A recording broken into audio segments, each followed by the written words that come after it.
Hello and welcome back. I hope all are you doing well and taking proper care of yourself. So students, आप सभी का फिर से स्वागत है हमारे YouTube चैनल पढ़ाई विद गुरुचेला पर। स्टूडेंट्स, इस वीडियो में हम एक इम्पोर्टेंट डिस्कशन करने जा रहे हैं कि how to write best and effective answers in open book examinations and university exams. Students, इस वीडियो में हम प्रॉपरली फोकस करेंगे कि कैसे आप अच्छी तरीके से आंसर लिख सकते हैं ओपन बुक एग्जामिनेशन के अंदर and as well as university exams के अंदर। स्टूडेंट्स, इस वीडियो के अंदर हम देखेंगे टिप्स फॉर राइटिंग ऐसे type answers in university exam, साथ ही कुछ क्या क्या स्ट्रेटजीज़ हम अपना सकते हैं अपनी आंसर राइटिंग के लिए, साथ ही एक जो आंसर रहता है उसके क्या स्ट्रक्चर रहता है लिखने का, कैसा उसका फ्रेमवर्क रहता है। इस सभी को हम इस वीडियो के माध्यम से आप तक पहुंचाने का प्रयास करेंगे।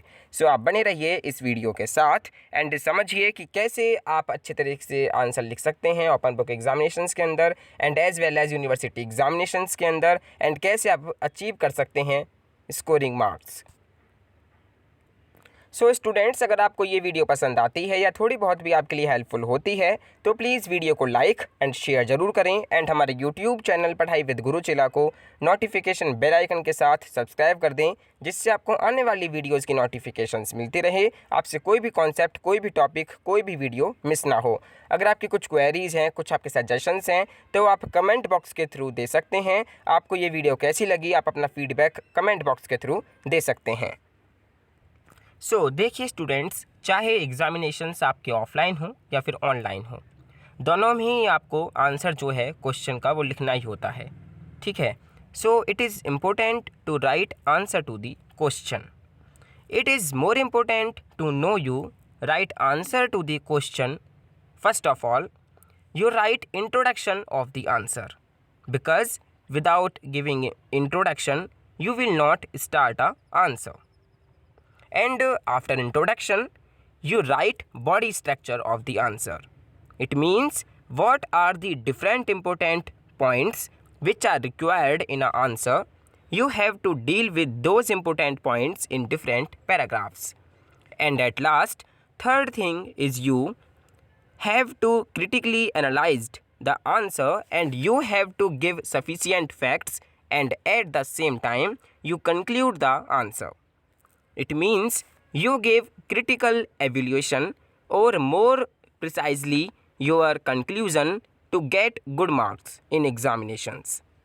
So answer is always in three parts rather than it is UPSC exam, university exam and so on.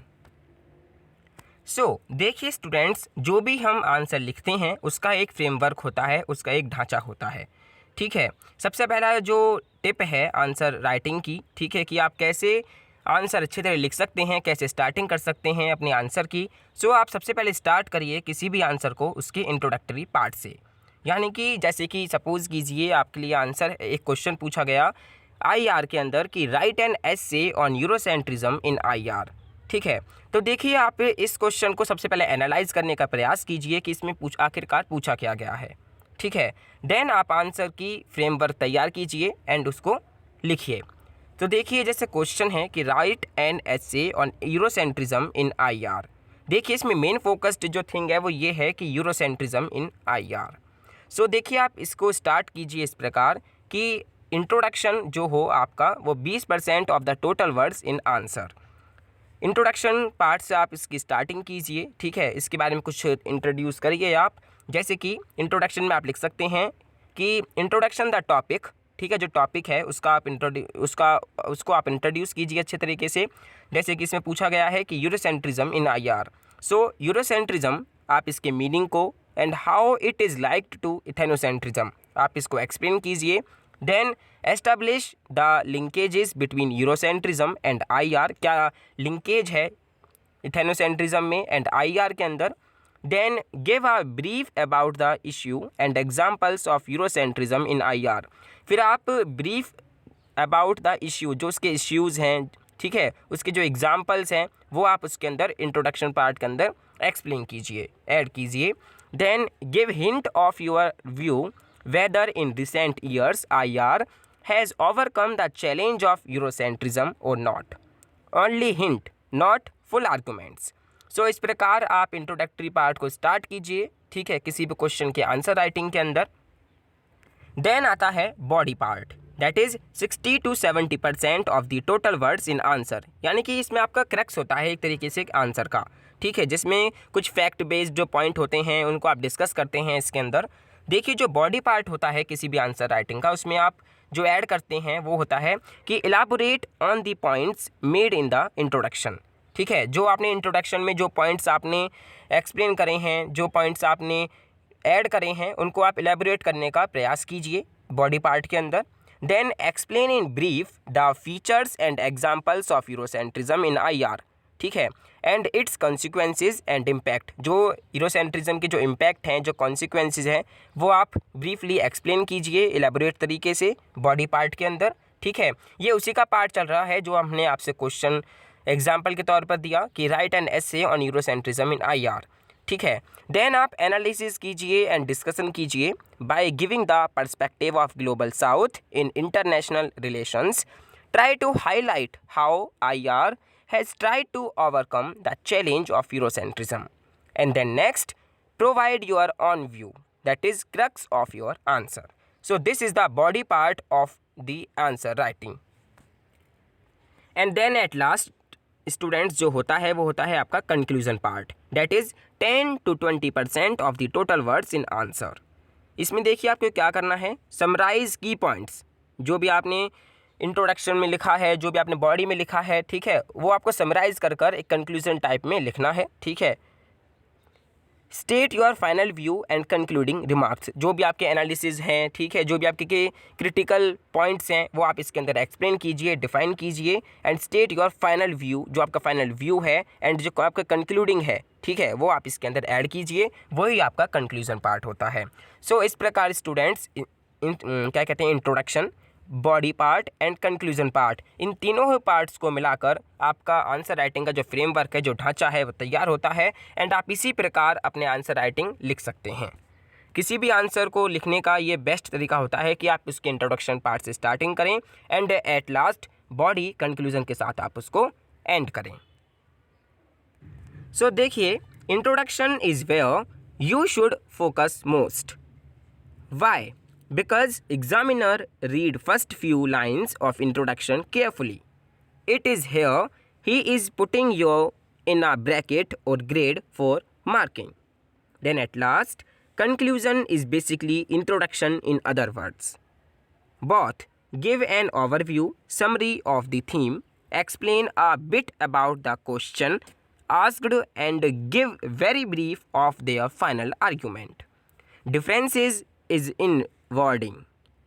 Introduction says I will explain or as explained below, whereas conclusion say as I have explained above, and so on. You can break the body of the answer in two parts, one informative and other analytical. In the latter part, you may critically analyze the statement or theme in context of the question. You may even merge their two parts into one. And at last point, you may combine discussion with conclusion. In this case, analysis and discussion follows conclusion under the heading discussion and conclusion. I have done so in many answers, so please note them. देखिए, हमारे जो पढ़ाई with गुरुचिला पर जो past year question papers की video upload हुई है, साथ ही जो रिसेंटली DU-OB एग्जामिनेशंस हुए हैं दिसंबर 2020 के अंदर, उसमें हमने इन तीनों ही पार्ट्स के बारे में आपके साथ डिस्कशन किया है। उन क्वेश्चंस को हमने आपके साथ एनालाइज करने का प्रयास किया है एंड बताया है कि आप किस तरीके से उसका आंसर लिख सकते थे। तो आपसे रिक्वेस्ट है कि आप हमारे पास्ट ईयर क्वेश्चन पेपर्स की वीडियो एंड जो रिसेंटली DU-OB एग्जामिनेशंस हुए हैं 2K20 के अंदर, आप उसकी जो वीडियोस हैं, जो उसकी प्लेलिस्ट है, आप उसको ज़रूर चेक करें एंड समझें कि आप किस क्वेश्चन का आंसर किस टाइप से लिख सकते हैं। सो देखिए, अगर हम क्रक्स की बात करें, so you have to first of all analyse the question and according to the requirement of the question और according to nature of the question. First of all, you introduce the question in the form of an introduction. Then, you should have in mind different points, and those points could be explained in different paragraphs, or ultimately you have to write conclusion. So you will get good marks by using this strategy or framework in your OB examinations or university examinations. सो देखिए कुछ scoring answer writing tips भी हैं जिनको आप इस्तेमाल कर कर अपने जो स्कोरिंग है, ठीक है, जो आपकी मार्किंग स्कोर है उसको आप बढ़ा सकते हैं, इंक्रीज़ कर सकते हैं. सो देखिए first is analyse past years papers. देखिए जो पिछले वर्षों के जो प्रश्न पत्र हैं उनको आप गौर से विश्लेषण करें, ठीक है, उनको देखें एंड एनालाइज करें कि किस टाइप के क्वेश्चंस पूछे गए हैं. सो पिछले 3-4 जो साल के जो प्रश्न पत्र हैं उनको आप गौर से देखिए एंड समझिए कि किस पैटर्न में वो क्वेश्चन जो है पास्ट ईयर के अंदर पूछे गए हैं.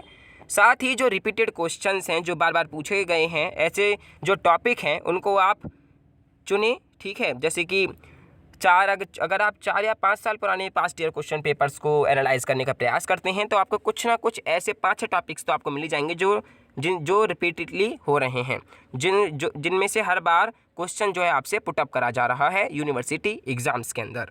सो दिस इज़ द फर्स्ट कि analyse past year question papers. आप हमारी वीडियोस को भी देख सकते हैं जहां पर हमने एनालाइज करा है पास्ट ईयर क्वेश्चन पेपर्स को.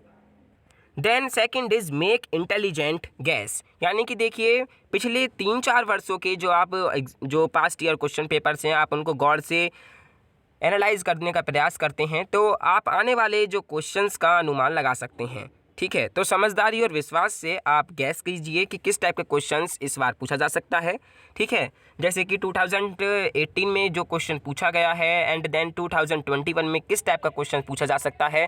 सो ऐसा आप एनालाइज करें, ठीक है, गैस करने का प्रयास करें कि जो टॉपिक है उससे किस तरह से क्वेश्चन पूछे गए हैं एंड इस बार किस टाइप से क्वेश्चन पूछा जा सकता है. So this is the make intelligent guess. Then next is use the question as answer clue. जी हाँ, प्रश्न से ही उत्तर छिपा होता है, ठीक है. जो आपका क्वेश्चन है जो पूछा जाता है एग्जामिनेशन के अंदर, कहीं ना कहीं उसी के अंदर आपका आंसर जो है वो हाइड होता है, ठीक है. आप उसको पहचानने का प्रयत्न करें, ठीक है.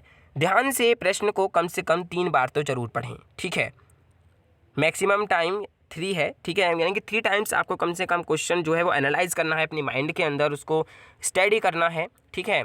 एंड उत्तर प्रश्न में निहित आइडिया जो क्वेश्चन है उसके अंदर जो हाइड आइडिया है, जो मुद्दा है, जो इश्यू है, ठीक है, जो उसके अंदर क्रिटिकल पॉइंट है, आप उसको एनालाइज करने का प्रयास करें. एंड जो क्वेश्चन घूमे हुए हैं, ठीक है, जो आपसे घुमा फिरा कर क्वेश्चन पूछे गए हैं उसका भी आप एक स्टैंडर्ड ही उत्तर दें, ठीक है. देन नेक्स्ट है क्लेवरली ऑर्गेनाइज योर आंसर्स. यानी कि उत्तर क्रम बुद्धिमानी से रखना है, ठीक है आपको. यानी कि अपनी बेस्ट उत्तर को सबसे पहले लिखना है आपको. देन दूसरा सबसे अच्छा उत्तर जो आप पे आता है वो आप एंड में लिखें तो बेहतर रहेगा. एंड जो आप पे थोड़े वैसे क्वेश्चन उनके आंसर अच्छी तरह से नहीं आते हैं तो आप उन्हें अन्य उत्तर बीच में लिख सकते हैं, ठीक है. क्योंकि जो एग्जामिनर होता है पहले और अंतिम उत्तर यानी कि फर्स्ट एंड जो लास्ट आपका आंसर होता है उस पर ज़्यादा कंसंट्रेट करता है, ठीक है. देन एट नेक्स्ट जो है वो है स्ट्रेटेजिक राइटिंग. यानी कि एक क्या रणनीति होनी चाहिए लिखने की.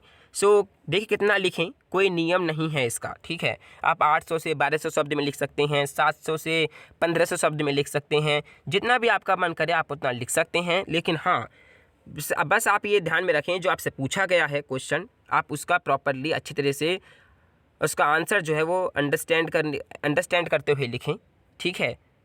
एंड आंसर का जो सर्वमान्य ढांचा होता है, जो फ्रेमवर्क होता है, उस जो टेम्पलेट जो हमने आपके साथ ऑलरेडी डिस्कस करा, आप उसको अपने आंसर राइटिंग में अपनाएं, ठीक है. आंसर के बॉडी में बुलेट या नंबर देकर पॉइंट लिख सकते हैं आप, ठीक है. आंसर में जाने माने कॉन्सेप्ट, ठीक है, वर्ड्स को डालें और अंडरलाइन करें, जिससे कि देखिए जो भी आपके वर्ड्स हैं, जो भी आपके ऐसे पॉइंट्स हैं उनको आप हाईलाइट करें, जिससे कि जो आपके एग्जामिनर है उसके जो नज़र है वो सीधी आपके उन अंडरलाइंस पर जाएं, उन हाईलाइट्स पॉइंट पर जाएं.